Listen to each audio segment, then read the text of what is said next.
everyone, and welcome to this week's community Q&A with me, Sam from the FPL Family. This week we've got 4 questions that you've sent to us on Twitter or on the website. I'm going to work my way through them. Let's see what we think. Alright, so the first question then, Benny Blanco on Twitter says, would you transfer out Vardy even if he's past fit given Leicester's fixture run and potential blank? Okay, well, first of all, no potential blank anymore. Leicester going out of the FA Cup in the semi-final against Aston Villa last night. So they will play in game week 28, which makes a big difference to us as FPL managers in terms of our planning for that game week. So we do now know that Leicester will play in that game week, and therefore our Leicester assets are kind of safe for that week. But in terms of whether we keep Vardy or not, it's difficult. I think Vardy, his form in 2020 has been pretty terrible. In the last 4 game weeks, in the last 6 game weeks, he's only played 4 as a result of injuries. And obviously one of those 4 that he's played, he came off just before half time, and that was in the last game, in game week 24. But in that time, he has only had one assist in the calendar year. He has had 1 missed penalty and no goals. It's taking him 7 minutes to receive a pass, and he's only getting an attempt on goal every 78.3 minutes, which for somebody of his stature and for somebody of his pedigree earlier on in the season, this is a massive decline in his form of late. Now, obviously he's been hit by injuries, had a few issues with his glute, also had obviously the new baby arriving, so all of those things do make a difference in terms of his ability and the way that he's playing. But for me, his form has just dropped off a cliff. In the FA Cup semi-final this week against Aston Villa, he came on around 55 minutes, and after that was kind of a bit like the invisible man. I was watching him really intently because obviously I, like Benny's asking, I own Jamie Vardy. I'm trying to decide whether it's time to move him on or not. And there is a little bit of kind of longevity with him in terms of, I look back at his form in the early part of the season and I think, why on earth would I transfer this player out? But if we look at him with just recency in mind, the form isn't there. The fixtures are okay. There is no blank now, that's better. But is there enough in there to make me want to keep him? Well, watching him in the FA Cup last night, not really. He wasn't really part of it.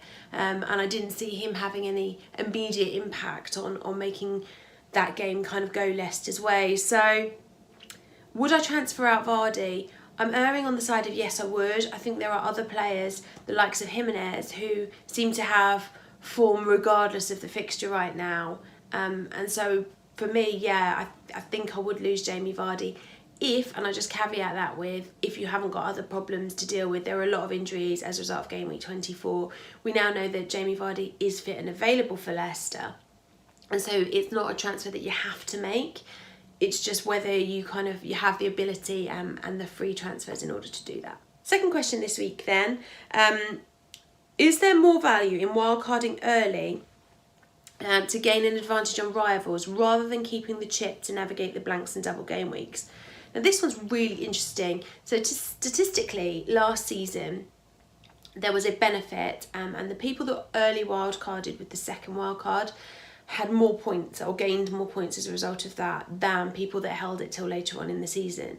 Now there's a couple of ways to look at that. One is it enables them to kind of get on those players early, but also it means that the players that you're picking are the ones that you genuinely think are going to do well, as opposed to the ones that are just going to help you get through those blanks and the doubles. So perhaps you make better decisions, more long-term decisions, if you wildcard outside of those special game weeks. I think for me, there's 2 elements to this though. There's the element that says, how is your team looking now?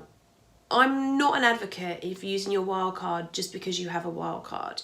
For me, I held my first wild card right up until pretty much the last week. It was the penultimate week that I played it, on the basis that I just didn't feel that there was enough changes that I needed to make to my team. Now, looking at this second wild card, I always feel like if I want to make 4, more likely 5 transfers, that's the time to play my wild card and to use that chip. Now, going into game week 25 or further on into the winter break in game week 26, which actually might be quite a nice time to play the wild card when you've got a couple of weeks to tinker with it, but whilst the team is still kind of playing, although at different stages during this winter break.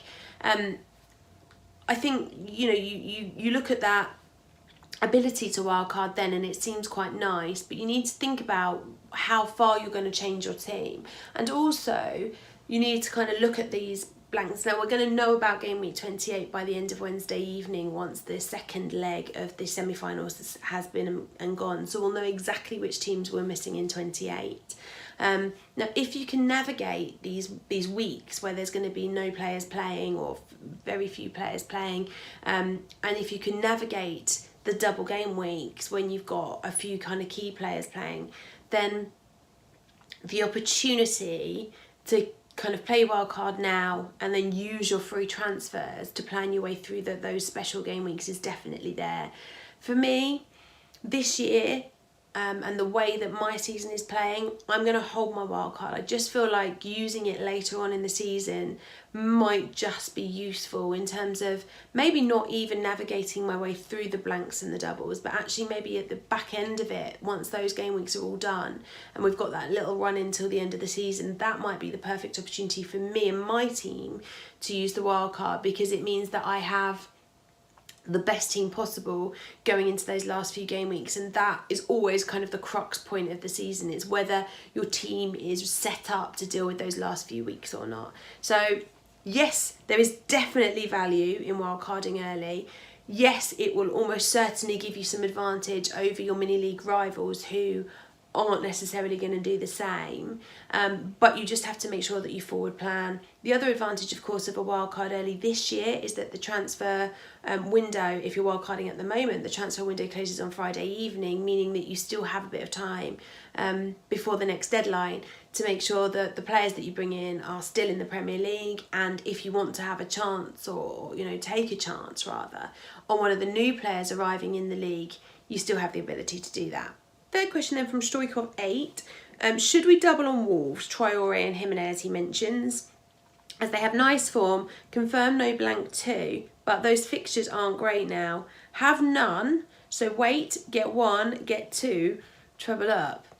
The Wolves, what a fascinating team they are for us right now as FPL managers. At the beginning of the season, we were all on Wolves because of the amazing season that they had last year. We all had at least one Wolves asset going into the start of the season, although we all were a little bit wary of this kind of balancing the Europa League and the Premier League at the same time. That's always difficult, particularly for teams like Wolves, whose squad depth at the beginning of the season anyway just wasn't really there, and they'd never had to kind of play this season on two fronts before, so you never really know how they're going to cope, and Wolves didn't really deal with that very well for a large chunk of the beginning of the season. Lots of disappointing results for them. But what we've seen over the course of the season is that Wolves have developed the ability to cope and to manage and to just deal with the tiredness that comes from playing Europa League or Champions League football, the Premier League, and also the different cup runs. Now, Wolves, there's a few assets there that just look almost essential for me right now. The first, of course, is Traore. Now, given his price point and given his form of late, and it doesn't really seem, and this goes for Jimenez too, it doesn't really seem to matter with these guys whether they are playing the best team in the league or the worst team in the league. They just turn up week in, week out, and you kind of feel like there's always going to be something there for them.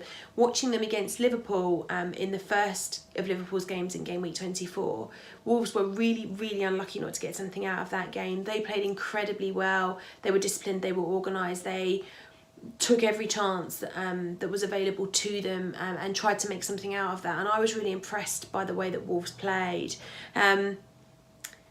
They do seem, so far this season, to be quite fixture proof. So as the question says, they've got a difficult run of fixtures, but if you look back at their form and their points that they've gained playing against big six clubs, as we call them, they've done really well. So they've taken points off Manchester United, Manchester City twice this season, Arsenal, off Leicester, really unlucky not to get something out of Liverpool both times that they've played them. So yeah, for me, there's definitely an element of forgetting the fixtures where Wolves are concerned and just bringing one in. Now, as I say, with Traore, he's done really well so far this season. He looks like he absolutely bosses that midfield, and for me, he's a lovely pick as a fourth or a fifth midfielder, because it doesn't necessarily matter if you want to bench him, although the form that he's in, I'm not sure that you would. The other one obviously mentioned in the question is Jimenez. Now, Jimenez was absolute FPL royalty, FPL gold last season, did so well for us as FPL managers. This point in time, and I've already spoken earlier about Vardy in that question, while Vardy's form is dipping, while we've got key injuries to the likes of Rashford, we're not entirely sure about Tammy Abraham yet. All we know from Frank is that it isn't fractured, but we're not really sure because of the swelling still how long Abraham's going to be out for. Because of all of those issues that we have to our other strikers, Jimenez is suddenly, and his form of course, is obviously back on our radar as FPL managers. He's returned in 14 game weeks so far this season, and just looks like he's going to get opportunities to score in every game. Martinez's putting in lovely free kicks and set pieces. Traore is making opportunities and creating them, as well as scoring them himself. So that whole Wolves team, particularly the attacking elements of that Wolves team, seem to be ticking over really nicely. So in terms of the question, should we get on Wolves? Yes, I think is the short answer, regardless of the fixture. How many? One, I think is good, either Jimenez or Traore, depending upon which way you want to go, whether you want a midfielder or a striker. I definitely think with their form and with their price tags, that having both Jimenez and Traore is definitely there, or Moutinho if you want a differential from Wolves. I think the treble up is a little bit too much. I'm not quite sure that there's enough clean sheets in it to go with the defence just yet. So two of those attackers, probably Jimenez and Traore, makes absolute sense. It also means that you make Traore or Jimenez, depending upon which way you would have gone if you'd have just got one of them. You turn them into a bit more of a differential, because their ownership levels are, particularly with Traore, creeping up at a rate of knots, and therefore owning a couple of them is a nice way to make Wolves a differential in your fantasy teams. Okay then, final question for this week from Captain Warlock on the website. Will Mane blank for Norwich? If Mane's injury isn't too bad, surely it makes sense to keep and bench for 24 against Southampton, as he plays Norwich in 26, which isn't until the 15th of February. This is a difficult question. Klopp has been honest, and he said, he won't play a part in this second game of Game Week 24 against West Ham this week. He's also said he's not going to play against Southampton. So that's the kind of the games before Liverpool's winter break. We know from what Klopp has said is that he's still going to take the first team away over winter break, and leave the kids to play in the FA Cup. So we know that therefore Mane is going to get a nice rest. Now it depends on the extent of this muscle tear that he has, as to whether he's likely to be back for that Norwich game. My opinion, and it is only an opinion because we don't necessarily know, is that I think it would be a risk for Klopp to play Mane against Norwich, given that like a few days later they play Atletico in the Champions League. So yes, we have got a long break now until that Norwich game on the 15th of February, but on the 18th of February Liverpool have that really important Champions League game against Atletico. Now there is of course this element of playing and getting match fitness back, so there is a possibility that he plays a part in that Norwich game, but I don't necessarily see Mane getting the full 90 minutes against Norwich ahead of that game against Atletico in the middle of the week after. So I think it's a risk to hold Mane. The caveat I will put there is depends upon when you bought him, of course. So there are a lot of players who bought in Mane just for the double game week, and therefore in terms of the value that they have invested in him, there's very, very little, and they stand to lose very little from getting rid of him right now. And therefore it wouldn't take much to make sure that they could bring him back for when Mane is fit, because the Liverpool fixtures are so nice, and they are nice for a long time, that you probably do want to bring Mane back at some stage across the next, 4, 5 weeks, 6 weeks, however long it takes for him to recover.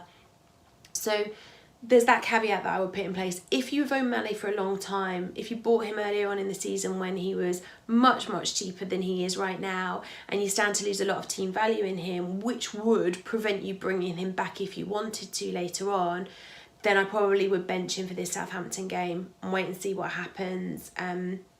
News from Klopp over winter break, over the build up to game week 26, and obviously the Champions League, as to see whether Mane and when Mane is going to return. But if you don't have a lot of value in him, it seems absolutely the right thing to do to remove that and use that value to bolster the rest of your team across these next couple of game weeks, as opposed to just leaving it to sit on the bench, which just feels a little bit difficult to stomach. Okay. So that's my views on Mane, that's my views on Vardy. Thank you so much this week for the questions. Been really good to answer them. Before you go, leave us a like. If you haven't already, make sure that you're subscribed. And we will see you for the next community Q&A next week. Take care, guys. Bye.